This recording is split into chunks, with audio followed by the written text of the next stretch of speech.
Yes, folks, we are finally back to winning ways. It feels like a long time since West Ham last won a game, but finally 3 points are on the board.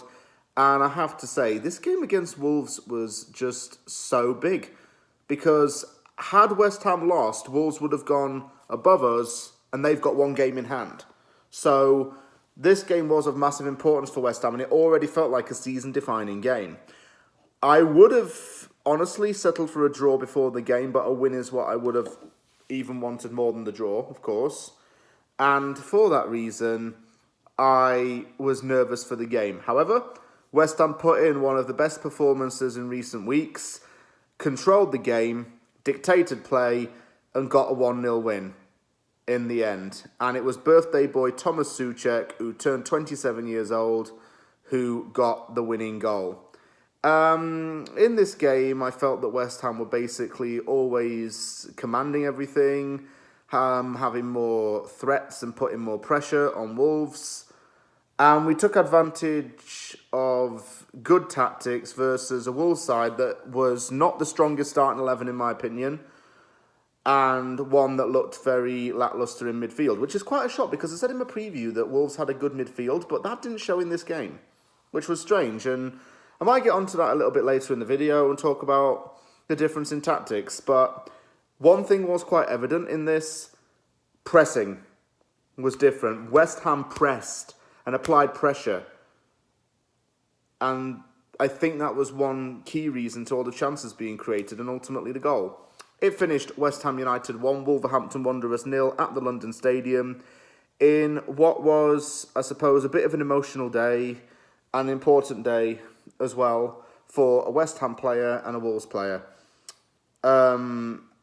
If I have to be honest with you, it would have been very tough today for Andriy Yarmolenko and Max Kilman.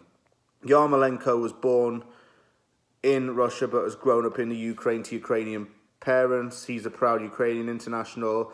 Max Kilman is from England, but his mum was born in Kiev. And because of the ongoing conflict in Ukraine right now, obviously the situation has been quite tense throughout that part of Europe, and it's undoubtedly affected both Yarmolenko and Kilman. It was really lovely to see that West Ham was keeping Yarmolenko in its thoughts and prayers. And as the players walked out, Declan Rice carried Yarmolenko's jersey, which was a nice gesture. Rice revealed that Yarmolenko texted the team's WhatsApp group and said, "Good luck. He's away on compassionate leave right now, and the club is doing its absolute best to support him." So massive credit goes out to the club for doing that. In terms of the starting lineup, there were two changes. Lanzini and Johnson were in the team. Good changes, tactically sound changes. Johnson's in now because Sofal's injured. He's got a groin problem and underwent surgery for it, I believe. Johnson has been frozen out for quite some time now, and it's only in recent weeks that he's actually getting a shout in the starting 11. And having Lanzini back was a massive boost. We look a lot more composed when Lanzini's in that team because he's able to interchange with Souček in terms of either ball retention or passing the ball forward. And I think those two work well together more than what most people think because Souček's able to hold on the ball and Lanzini's able to direct the ball forward more. Not at least through passing and his ability to turn while he's in possession of the ball and dribble, which he did a couple of times in the game.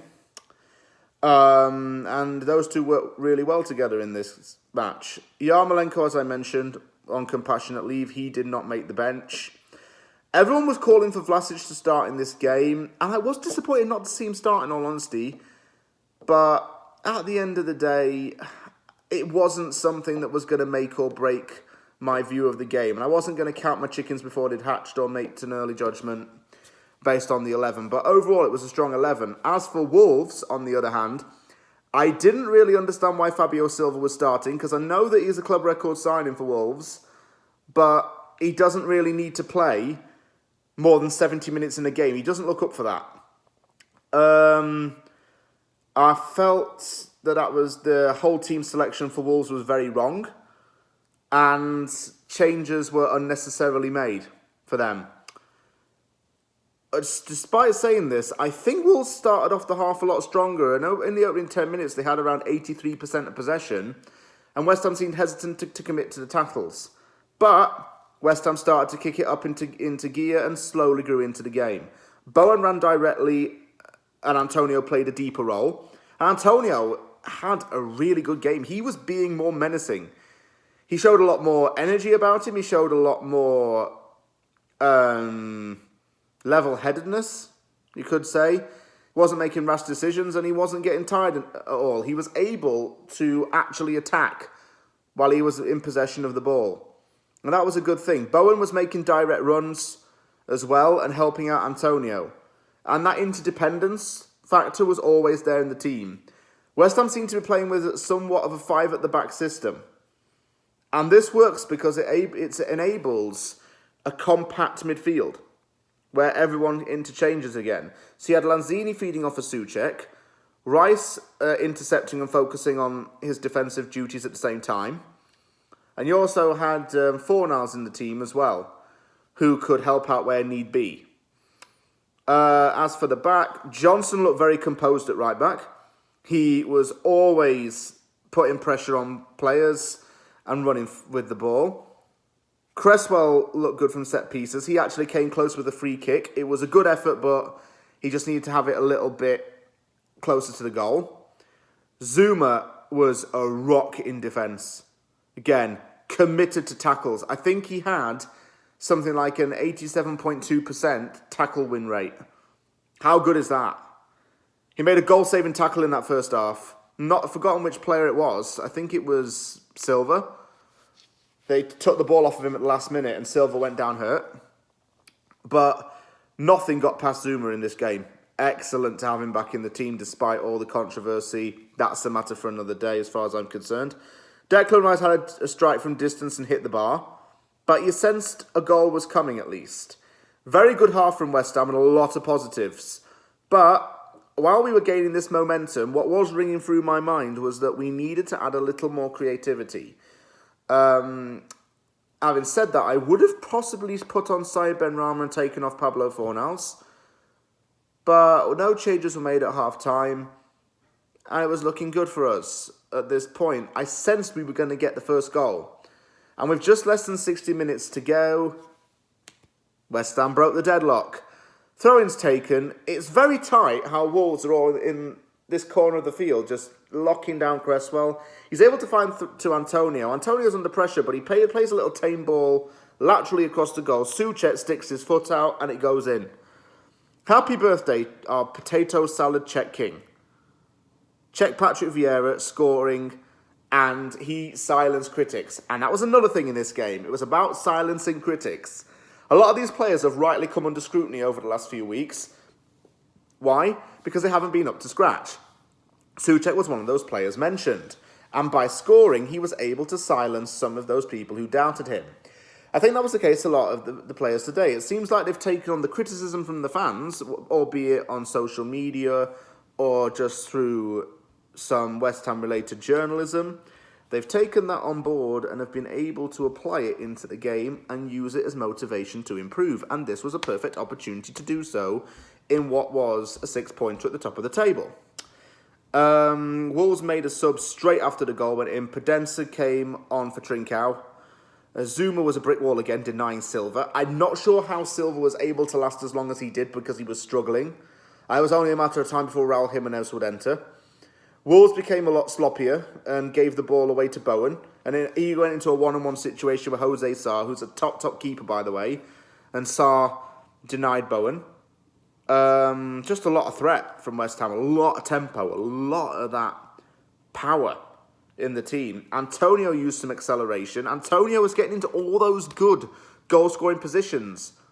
But he's obsessed with now wanting to play it across the goal. Just take the shot, man. Antonio had a really good game, but he needs to take his chances. He needs to shoot and be like how he was during the autumn, where he was lethal. And we all remember what he was like then. We need to get that Antonio back. We really do. Zuma and Dawson were outstanding again. They didn't really put a foot wrong. Zuma, man of the match performance for me. Fabianski's distribution was good in this game. He wasn't afraid with decision making. He wasn't afraid to come out and get balls. I think that's really just because Wolves weren't that great from set pieces. Wolves didn't even have a shot on target until 84 minutes. And what does that tell you? Late on, Antonio came off and on came Nikola Vlasic. Issa Diop came on for Pablo Fornals. And nothing much else to report, really. It just finished 1-0 to West Ham. Big 3 points going in to the FA Cup tie against Southampton. And even more to the point, we have to play Liverpool next week. And that's an even bigger game. Not sure how we'll get on that. Overall, I thought it was an excellent performance from us. We looked rejuvenated. We looked motivated. And we never really got out of second gear. Once we got into that first gear, we just dominated everything. Make sure we were winning balls back. We made sure that we were going forward. We made sure that we had players helping each other out. And the tactics were just perfect from David Moyes. He got his tactics absolutely spot on to a T in the system he played. Lanzini has been an important player for us this season. I like him in this midfield because he's able to feed off of other players and then feed other players in return. He's a very influential player in our lineup. I think Antonio really looked a lot better today. Jarrod Bowen should have scored as well. And honestly, chances we had with those two, we could have easily been 3 or 4-0 up. But I'll take a scrappy 1-0 win any day. Well, not scrappy, but a narrow 1-0 win, rather. Souček had a really good day as well. His granddad was in the crowd and was able to watch him in person, so that was a lovely moment. Martin Fornals, Pablo's son, also made an appearance at the stadium. Training starts now for him, by the way, so, yeah, going to start that right now. And why would you know Martin Fornals is going to be a proper West Ham player? When he's about 13 years old, and he's served up something like Spanish meatballs or paella, he looks at it and he goes, "I'm not having that on my plate. What are you doing that for, you mug?" And at that point, Pablo's going to cry tears and say, "The conversion's finally done. My son is a hammer." So that's the thought. Martin Fornals was born in England and could bring it home. Tears will fill my eyes and Pablo's work will have been done. Good family day out for all those people, is what I'm trying to say there. Yeah, really happy with the result. I got up at 6 a.m. in the morning, watched it, went back to bed. So that's why I'm recording it at this time of night. Glad you all watched this video. Thank you very much for watching it. Big win for West Ham as well. If you liked the video, hit the like button and don't forget to subscribe for more content. I'm going to do a few more Anvil Thoughts videos because I've got some things I want to talk about.